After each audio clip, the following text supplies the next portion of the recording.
wali hapa ya akina mama county chini kwa tafadhali tokole ngao. So sasa nataka nimalizie kwa Kiswahili one word niite kiongozi mwingine. Just one word niseme ya kwamba kama jamii ya Mkisii tumeamua kushikana na kufanya kazi pamoja.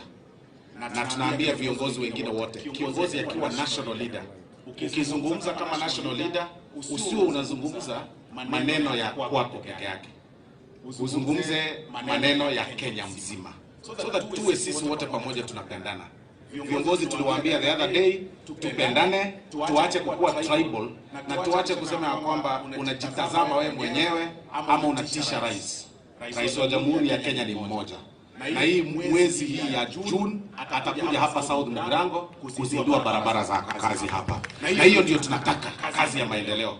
So we don't want national leaders who go out akizungumza na yeye national anazungumza tu maneno ya kwao. Sasa nani atazungumza maneno ya kwetu?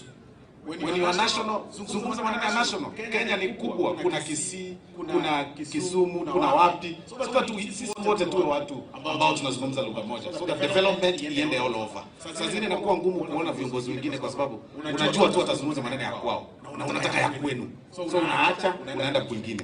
Kwa hivyo hiyo ndio nilitaka kusema ndio watu waweze kushika na demokrasia yetu iendelee kugrow.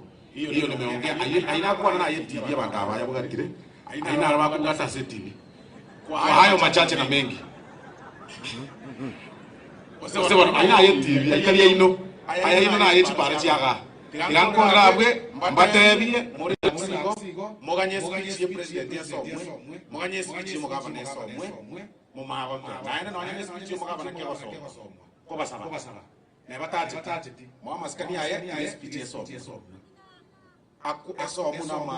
My friend the county public service board chairman no bororo ntoto dikio dia busa mutiga some akole nayo mutakita atubira bya maswali igorioka aento ko kitekere gwatomwa bya mono sana.